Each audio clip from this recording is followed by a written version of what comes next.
میں پورے پاکستان میں تقریباً ہر جگہ ہی رہا ہوں.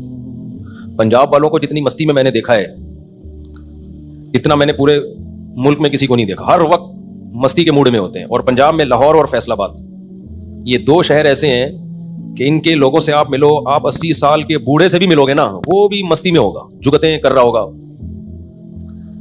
تو میں بڑا سوچتا تھا, مجھے تھوڑا شوق ہے سوچنے کا کہ یہ کیوں اتنے مستی میں رہتے ہیں. یعنی لاہور میں بھی ہمارے ایک دوست ہیں جن کے میں جاتا ہوں تو ان کے تایا 80 سال کے ہیں ماشاءاللہ, تو صحت اچھی ہے. جب جاؤ لطیفے بازی شروع. اور جگتیں سمجھتے ہیں نا, جگت کا لفظ ہم نے وہاں سے سیکھا ہے. کراچی میں تو ہم نہیں جانتے تھے جگت کسے کہتے ہیں. جگتیں لگاتے ہیں, کیا کہتے ہیں, مارتے ہیں. اچھا, جگتیں مارتے ہیں. فیصل آباد میں بھی ہے اور لاہور میں بھی تھوڑا سا ڈفرینٹ اسٹائل ہے لیکن مستی میں. اس کی وجہ پتہ ہے کیا ہے؟ بہت ساری وجوہات ہوں گی. ایک بڑی وجہ صحت ہے. جب انسان کی صحت اچھی ہوتی ہے نا وہ خوش ہوتا ہے. صحت کا آپ کی خوشی سے بہت گہرا تعلق ہے. ہمارے ہاں بہت ساری چیزوں کو لوگ فوکس کرتے ہیں خوش رہنے کے لیے, صحت کو فوکس نہیں کرتے. تو اس لیے میرا ٹاپک میڈیکل سائنس نہیں ہے, نہ میں ڈاکٹروں کی فیلڈ میں ٹانگ اڑاتا ہوں. ایک بات کہہ کے بس میں آگے چلتا ہوں. پنجاب والے تو میٹھا بہت کھاتے ہیں لیکن اس کی صحت کی وجہ میٹھا کھانا نہیں ہے, کوئی اور وجوہات ہیں. آب و ہوا ہے. جن علاقوں میں گرمی دبا کے پڑتی ہو اور سردی بھی دبا کے پڑتی ہو ان علاقوں کے لوگ صحت مند ہوتے ہیں عام طور پہ. یہ اصول یاد رکھیں. جن علاقوں میں سردیوں میں سردی دبا کے پڑتی ہو اور گرمیوں میں گرمی, کیونکہ یہ باڈی کی ضرورت ہے. سردیوں میں ٹھنڈک چاہیے ہمیں, یعنی ہمیں ہماری باڈی کو سردی بھی چاہیے, گرمی بھی. فارورڈ کر کے چلا رہا ہوں کیونکہ میڈیکل سائنس میرا ٹاپک نہیں ہے. پھر لوگ کہتے ہیں کہ یہ مولوی صاحب جو ہے نا, تو ان علاقوں میں صحتیں اچھی ہوتی ہیں عام طور پہ. تو آپ لوگ ایک کام کر لو نا, بہت حد تک خود بخود رہنا شروع کر دو گے. میٹھا کھانا چھوڑ دو خالی, اور کھانا کم کر دو اپنی زندگی میں. لاہور والے تو پھوڑتے ہیں, کھاتے نہیں ہیں. میں نے بتایا ان کی صحت زیادہ کھانے کی وجہ سے اچھی نہیں ہے, آب و ہوا کی وجہ سے اچھی ہے. اب تو لاہور کی ہوا بھی خراب ہو گئی ہے, نئی نسل کا پتہ نہیں کیا ہوگا, لیکن اب تک جو نسل چلتی آ رہی تھی وہ اچھی آب و ہوا میں تھی. اب لاہور خراب ہوتا جا رہا ہے. تو میٹھا کھانا چھوڑ دیں, بہت سارے مسائل آپ کے اسی سے حل ہو جائیں گے. جب آپ خوراک کمی کی عادی ہو جائے گی نا, گلوکوز باڈی میں کم بنے گا, انسولین کم خارج ہوگی, لو کارب ڈائٹ لیں گے, روٹی چاول آلو پراٹھے کم کر دیں گے, تھوڑا بھوکا رہنا سیکھیں گے. آپ چند دن کی ٹینشن ہے, اس کے بعد آپ دیکھو آپ بولو گے مفتی صاحب کیا خاندانی آپ ہمیں ٹوٹکا اور نسخہ دے کے چلے گئے. اب باقی ڈیٹیل آپ ڈاکٹروں سے پوچھ لیے گا. ہاں, یہ رفیع بھائی کہہ رہے ہیں لاہور والے خوش اس لیے بھی رہتے ہیں کہ ایک وجہ یہ بھی ہے صبح صبح اٹھتے ہیں. ایک اور وجہ بھی ہے, محنتی بہت ہیں. حقیقت ہے, کاروبار کے پیچھے پاگلوں کی طرف پڑھتے ہیں, پڑھائی کے پیچھے. ہمارے جتنے رشتے دار پنجاب میں تھے پڑھ لیے, جو کراچی میں تھے سوائے باتیں پھینکنے کے علاوہ کچھ بھی نہیں آتا. باتیں پھینکتے رہتے ہیں. آپ دیکھو منہ میں گھٹکا رکھ کے نا جب بھی ملو گے باتیں اتنی بڑی بڑی کر رہا. تو محنتی بہت ہیں, اس میں دو رائے نہیں ہو سکتی, محنتی بہت ہیں. صحت کے پی کے والوں کی اچھی ہے, ہڈیاں مضبوط ہیں. وہ کے پی کے کا ظاہر ہے پہاڑی علاقہ ہے, پانی وانی میں منرلز بہت ہیں. اب تو وہ بھی نیسلے پہ اور ایکوافینا پہ آ گئے ہیں. اگلی نسلوں کا تو اللہ ہی حافظ ہے. خیر, تو خلاصہ یہ نکلا کھانا کم کھایا کرو بھائی. کھانا کیا کرو, کم کھاؤ, اس سے خوش رہو گے. وقتی طور پہ ٹینشن ہوگی, تھوڑے دن تک آپ کو دماغ ڈپریشن اسٹریس میں جائے گا کہ دل جائے گا کھا جاؤں. لیکن جب عادی ہو جاؤ گے تو پھر آپ کو ایسا لگے گا کہ آپ دوبارہ سے ریورس ہو رہے ہو. ٹھیک ہے نا. ہماری شریعت نے کم کھانے پہ صرف زور نہیں لگایا, بہت زیادہ زور لگایا ہے. اور کم کھانے سے کوئی ویکنیس کوئی کمزوری نہیں ہوتی. وقتی طور پر ہوگی, لگے گا کہ جیسے میں کمزور ہوں, وہ اس کی وجہ ہے کہ عادت پڑ چکی ہے. جیسے سٹا لگانے کی عادت ہوتی ہے نا, جب سٹا نہیں ملتا تو کیا ہوتا ہے, کوئی کام ہی نہیں ہوتا. تو تھوڑے دن کی ٹینشن ہے, اس کے بعد زندگی بن جائے گی یار, مزہ آئے گا, جینے کا مزہ آنا شروع ہو جائے گا. یہ ہوائی باتیں نہیں ہیں. جن لوگوں نے اس پر عمل کیا ہے نا, ان کی میں کبھی ہو سکتا ہے پوڈ کاسٹ میں ان کا میں انٹرویو کروں کہ پہلے آپ 3 ٹائم کھاتے تھے کیا تھے, 2 ٹائم پہ آئے تو کیا ہوئے, اور 2 ٹائم میں بھی کم کر دیا تو کیا ہو گیا. تو بتائیں گے آپ کو کیا ہو گیا. تو ہمارے مذہب کا بھی حصہ ہے, اس لیے کھانا پینے کو کم کرو, کم. اور میں اس لیے ترغیب دے رہا ہوں تاکہ میں اپنے آپ پر بھی عمل کروں, کیونکہ میں بھی پھوڑتا پھاڑتا جب طبیعت سے, جب موڈ ہوتا ہے نا طبیعت سے ہم بھی پھوڑ دیتے ہیں. خیر, تو یہ جو میں نے قرآن مجید کی آیت پڑھی ہے میرے بھائی, یہ میں کم کھانے پر دیکھو اس لیے بھی ترغیب دیتا ہوں کہ یہ ٹاپک میڈیکل سائنس کا ہے لیکن مذہب کا بھی ہے. وجہ اس کی ہے کہ سستی کے ساتھ دین اور مذہب پہ چلنا ممکن نہیں ہے. ایک بات یاد رکھو, سستی کے ساتھ خوش رہنا ممکن, بولو, سست آدمی زندگی میں کبھی بھی خوش نہیں ہو سکتا. کتنی ہی خوشیوں کے اسباب اکٹھے کر لے وہ خوش نہیں رہے گا. سست آدمی کو آپ بٹن لا کے دے دو نا کہ جو مانگے گا تیری خواہش پوری ہوگی, پھر بھی وہ ڈپریشن میں جائے گا. اب میں آپ کو کیا بتاؤں, مجھے یہ چیزیں مثالوں سے سمجھانی پڑتی ہیں. دیکھو ہمارا مذہب یہ چاہتا ہے کہ ہم دنیا میں ٹینشن میں رہیں یا خوش رہیں, بولو خوش رہیں. اللہ بھی یہ چاہتے ہیں نا, تبھی تو اللہ نے قرآن میں کہا کہ جو میری یاد کو زندہ کرے گا فَلَنُحْيِيَنَّهُ حَيَاتًا طَيِّبَةً, دنیا میں پاکیزہ زندگی دوں گا, اچھی زندگی دوں گا. اچھی خوش والی زندگی ہوتی ہے جس میں اگر پریشانیاں آئیں بھی تو صبر کی توفیق مل جائے. اور قرآن میں دوسری جگہ اللہ نے فرمایا الا بذکراللہ تطمئنُ القلوب، فرمایا اللہ کو یاد کرنے سے دلوں کو سکون ملتا ہے. اس سے پتہ چلتا ہے کہ اللہ تعالیٰ اپنے نیک بندوں کو سکون میں دیکھنا چاہتے ہیں. پتہ چلا کہ نہیں پتہ چلا؟ تبھی تو ذکر کرنے والوں کو نقد انعام کیا دیتے ہیں؟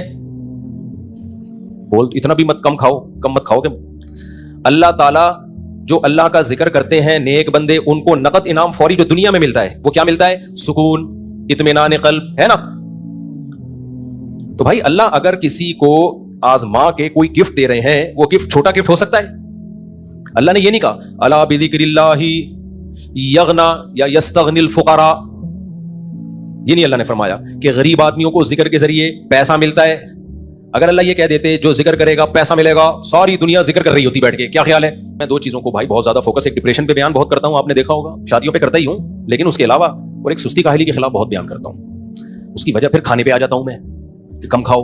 تو لوگ ایک اشکال کرتے ہیں بھائی کیا کھانا، یہ قرآن و سنت کی باتیں کرو ہمارے سامنے، یہ کیا کہ 2 وقت کھاؤ، کم کھاؤ، میٹھا کم کھاؤ، ورزش کرو، یہ کیا قرآن و سنت ہے یار؟ یہ لوگ اس طرح کی باتیں کرتے ہیں.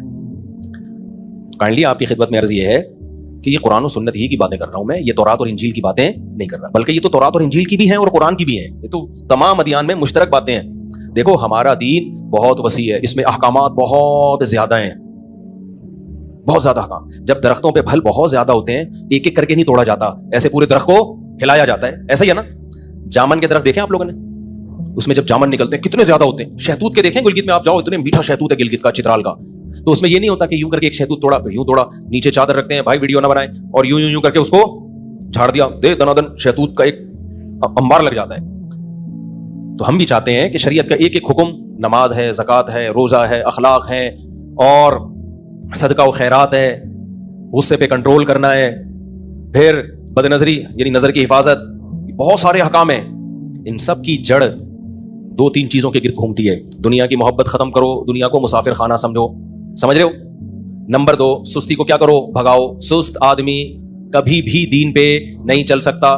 اس سستی کے ختم ہونے سے صرف ہمارا دین ٹھیک نہیں ہوگا، ہماری دنیا بھی ٹھیک ہو جائے گی. اور اسی سے منسلک ہے خوش رہنا سیکھو. جو ڈپریسڈ آدمی ہوتا ہے ہر وقت ٹینشن میں، ایسا جیسے توے پہ بیٹھا ہوا ہو، وہ کبھی بھی دین پہ نہیں چل سکتا. اس کو اچھی ہی نہیں لگتی دین کی باتیں. 4 شادیاں تو وہ خاک کرے گا، اس کو ایک کی بات بھی اچھی نہیں لگتی. ٹینشن. آج کے مسائل تو دیکھو نا آپ، ہر آدمی ایسا لگتا ہے توے پہ بیٹھا ہوا ہے. کمنٹس میں لگتا ہے نا. اب جیسے میں نے وہ میری ویڈیو گئی نا، ہاں شوف سرکار آگے کیوں بیٹھی تھی میں بتانا ہی بھول گیا. یہ تو میں بھول گیا. اچھا میری شوف سرکار سے ملاقات ہوئی، مجھے بھی بہت ہنسی آئی کہ شوف سرکار کو بھی بہت ہنسی آئی. خیر، تو شوف سرکار کو اس لیے آگے بٹھایا ہوا تھا، آگے کا تو مجھے پتہ نہیں، بٹھایا ہوا اس لیے تھا. لوگ کہہ رہے ہیں کہ ایسی علماء کنونشن ہے جس میں شوف سرکار آئی ہے. وجہ اس کی ہے کہ فوجیوں میں بعض فوجی لوگ اس سے دم کرواتے رہے ہیں. عقیدت ہے ان کو، فوج میں بعض لوگوں کو شوف سرکار سے عقیدت ہے، پیر بنایا ہوا ہے. تبھی تو میں کہتا ہوں یہ جو عامل لوگ ہیں اچھوں کی کھوپڑی کو خراب کر دیتے ہیں. تو یہ جو بڑے بڑے علماء جو ہے نا، جب ان عاملوں سے بے وقوف بن جاتے ہیں تو وزیر اعظم کا بے وقوف بننا ان عاملوں سے یہ کوئی اچھمبے کی بات نہیں ہے.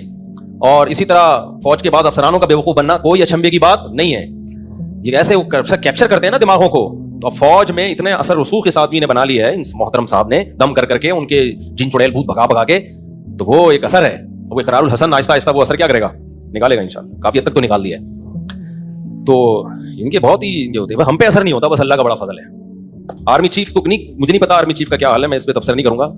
لیکن جو فوج کے بہت سارے آفیسرز ایسے ہیں جو شوف سرکار کو سمجھتے ہیں کہ یہ بہت پہنچی ہوئی سرکار ہے. تو یہ دماغ خراب ہو گیا ان افسروں کا، اور کچھ بھی نہیں ہے. ان افسروں کی کھوپڑی کیا ہو گئی ہے بھائی؟ آؤٹ ہو گئی ہے. کبھی میرے پاس آؤ تو میں بتاؤں گا کہ جن مجھے تم اس سے اچھا بھگانا آتا ہے. میرے پاس آؤ کبھی خوشبو لگا کے، تو آپ کے سارے جن انشاءاللہ 4 سیکنڈ میں 5واں نہیں ہونے دوں گا سیکنڈ. مجھے جتنا اچھا جن بھگانا آتا ہے نا اتنا کسی کو نہیں آتا، ذہن میں رکھنا. اور اس کا طریقہ یہ ہے میرا جن بھگانے کا کہ جو جن بھگا رہے ہیں نا اس کو بھگا دو یہاں سے. میں نے بہت سے لوگوں کے علاج کیے ہیں. ایک آدمی کا تو میں نے علاج کیا، اس کی بیوی کا علاج. اس پہ جن آتے تھے یوں کلابازیاں، وہ بیچارہ فون کرتا تھا مجھے، یار میری بیوی پاگل گردن دب رہی ہے، یہ کر رہا، مر رہی ہے، یوں ہو رہا ہے. قطر سے فون کرتا تھا. میں نے اس کو بولا یہ کس سے علاج کر رہی ہے؟ انہوں نے کہا کراچی کے بڑے مفتی صاحب ہیں. میں نے کہا الو کا یعنی مسجد میں ایسا گالی دینا مناسب نہیں ہے. میں نے کہا بہت بڑا پٹھا ہے وہ، الو خود لگا دینا بعد میں گھر جا کے، ہٹاؤ اس کو وہاں سے، علاج چھڑواؤ. کہہ رہے وہ تو مفتی ہیں بھائی. میں نے کہا بھائی 2 نمبر آدمی ہے، چھوڑ دو مفتی نہیں ہوگا. ہر آدمی نام کے ساتھ مفتی لگاتا ہے. کہہ رہے وہ تو مر جائے گی. میں نے کہا بھائی مرنے دے. جب تک ذہنی طور پر اس کے لیے تو تیار نہیں ہوا نا کہ مر جائے گی، اس کا علاج نہیں کراؤں گا، اس وقت تک جن نہیں بھاگے گا. پھر رات کو 4 بجے فون کر رہا ہے، مر رہی ہے، میں فون کر دوں. میں نے کہا بھائی تیری بیوی ٹھیک ہونے والی نہیں ہے، تیرے اندر ہی کانفیڈنس نہیں ہے نا. کہہ رہا میں مفتی صاحب کو فون کرتا ہوں تو ٹھیک ہو جاتی ہے. میں نے کہا بھائی یا تو اس کو عشق ہو گیا مفتی صاحب سے،